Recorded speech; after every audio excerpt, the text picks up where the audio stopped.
thank you, Dr. Ehsan, for kind introduction. I'm really honored to be here in front of an elite gathering, and especially our dear respected chairpersons and chief guests. It is really an honor to be here, and on behalf of Fortis Hospital, my organization, Nice Skymed, I'm really thankful to all of you for taking out time from your busy schedules and to be here and just to listen to me. So basically, I'm here just to share our experience, what we are doing at our center in India, how we are actually looking at heart diseases, what is our approach. Main talk would be around latest innovations in interventional cardiology, because that is the main part which is actually taking care of all heart attack patients, which we are getting, day by day, the numbers are increasing. Before going to my main talk, I would like to share one thing that, especially after COVID era, COVID epidemic, in my country, and it is actually evident from all Southeast Asian countries, we are getting a lot of younger heart attacks. The age has come down. So it is just a myth that this is a disease of elderly. We are getting patients of 40 years of age, 30 years of age, 25 years of age. So when I talk about my emergency, getting heart attack patients, around 50% of 50 to 60% of patients are below 50 years of age. And out of those 50%, around 50% are below 40 and 25 years of age. So what has changed is, we already had that substrate.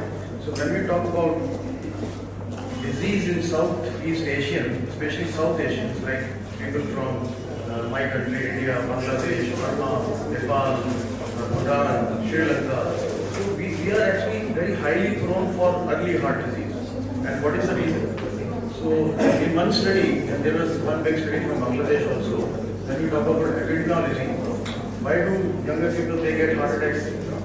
It is because we have got smaller size arteries which are prone to get blocked early, and whenever we find any heart attack patient, it's a complex disease, multiple diffuse diseases, where treatment is actually not that reliable. Vents can't work, stents can't work, bypass grafting can't be done because of diffuse vessels, the surgeon can't do graft. This is one scenario which we see.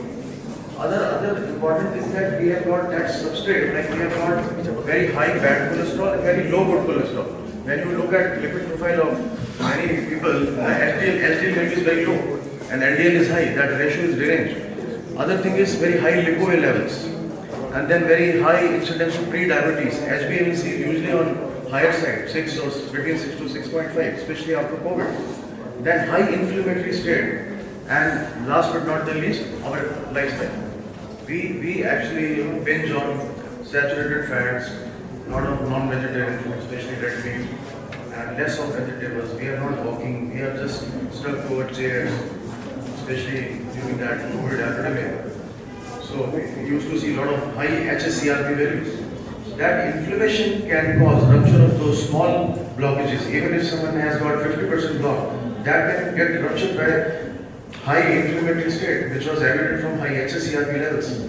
Maybe that was because of initial COVID infection, or could be because of immunization.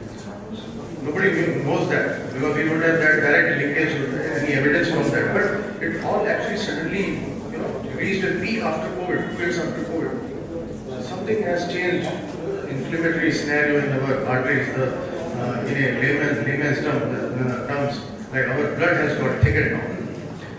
That is the reason early hypertension, early diabetes, bad cholesterol is high, low good cholesterol is low, we are not walking. So these all factors are actually contributing to high incidence of heart disease in South Asian countries.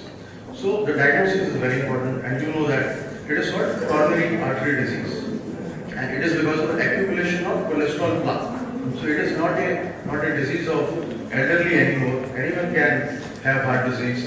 Anyone can have heart attacks. So it is better that we diagnose it early or prevent it early and treat it early. Because ultimately what matters is your ejection fraction. Ultimately it matters that how your heart is pumping. So even if you have multiple blockages, but you have good heart function, the chances of mortality, morbidity, outcomes, they are actually good as compared to the person who had heart attack and his LV function, heart function has gone down. So that is how actually we approach heart diseases. We know the standard test is an angiogram, confirmatory test is angiogram. In our center, we do around 90% of cases through radial arteries. It is just 10 minutes or 15 minutes procedure and we discharge patient in 2 hours, 2 or 3 hours if there is nothing, only big angiography. And we give some contrast. Other tests, you know that the initial test, preliminary tests are ECG, stress testing, treadmill testing. Those who can't walk, then we can do a dobutamine stress echo, which has got a sensitivity of 80%. Then blood profile, globulin high for diagnosing acute coronary syndromes.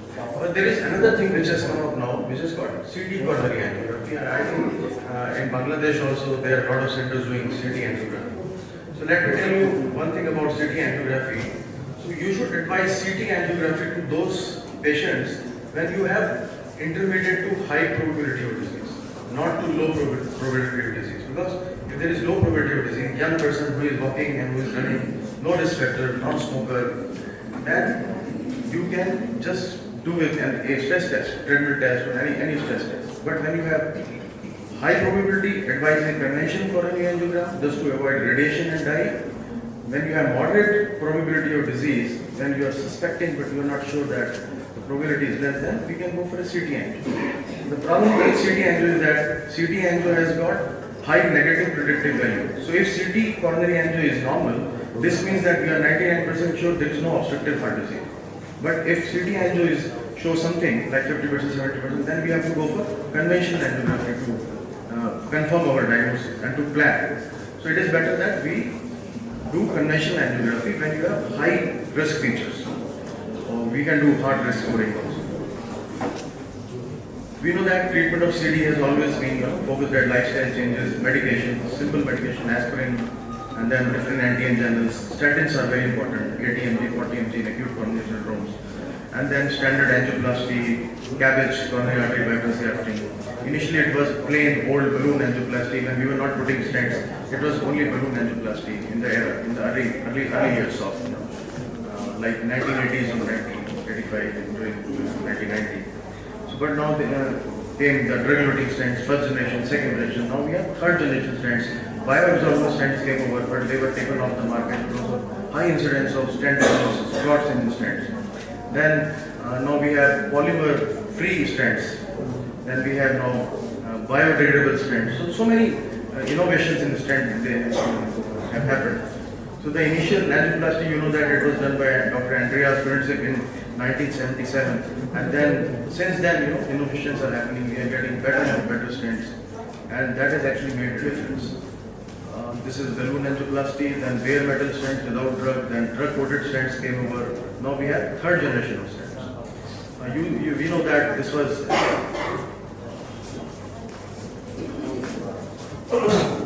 actually plain balloon angioplasty. The video has stopped working. Initially they were actually video is not clear. So initially there was only plain old balloon angioplasty and it was associated with 40-60% of restenosis, and then came stents. Then we used to put stents. Playing video.